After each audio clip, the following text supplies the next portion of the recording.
97.5 WFHR and 105.5 WIRI, your Wisconsin Rapids home for locally grown radio. Here's your Daily News Roundup.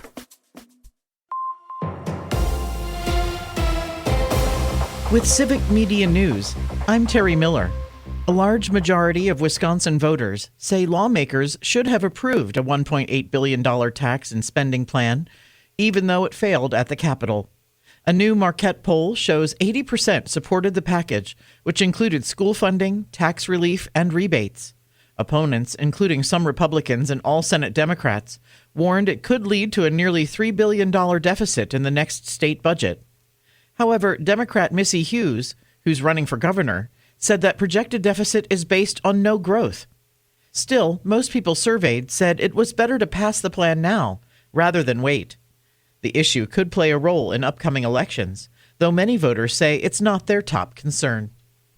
More electric vehicle charging options could soon be coming to Wisconsin as the state opens a new round of funding to expand its network. The Department of Transportation is now taking applications to build chargers along busy state and U.S. highways. Officials say more than 40,000 EVs are already registered in Wisconsin, and demand is growing. About $40 million are still available, with funding covering most of the cost for selected projects. The goal is to make charging easier for drivers while bringing more traffic to local businesses. A Verona beer maker is giving beer lovers a taste of Wisconsin history. Wisconsin Brewing Company spent Saturday brewing a batch of Schlitz, a decision made following Pabst's announcement it would end production of the brand after 177 years of existence. The Verona Brewery said pre-orders were also made available Saturday, and because demand was so high, they may consider finding ways to make a second batch. Schlitz was once America's largest brewer after being founded in 1849 and was bought by Pabst in 1999. More news can be found at civicmedia.us. The Crew go for the sweep. Hi, I'm Mike Clemens with Sports Baseball. The Brewers trying to make it a 3-game sweep today when they host the Cardinals. Milwaukee winning again last night, 6-0. Another good showing from lefty Kyle Harrison. Closer, Abner Uribe, flashed an obscene gesture at the Cardinals bench after he claimed one of their players yelled some obscenities. Manager Pat Murphy on what he said to Uribe. Yeah, it's just unacceptable.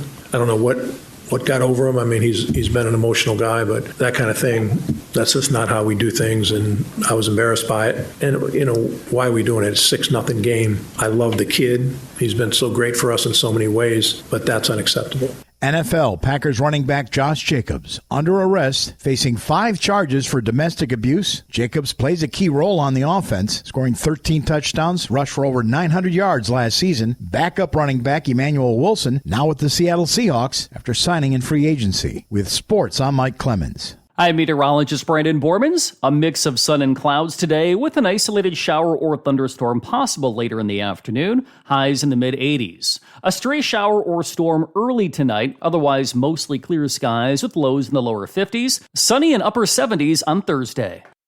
That's your Wisconsin Rapids News Roundup from WIRI and WFHR, locally grown radio. Find more news anytime at WFHR.com and WIRI.FM. Subscribe to this podcast on Spotify, Apple, or wherever you find your podcasts.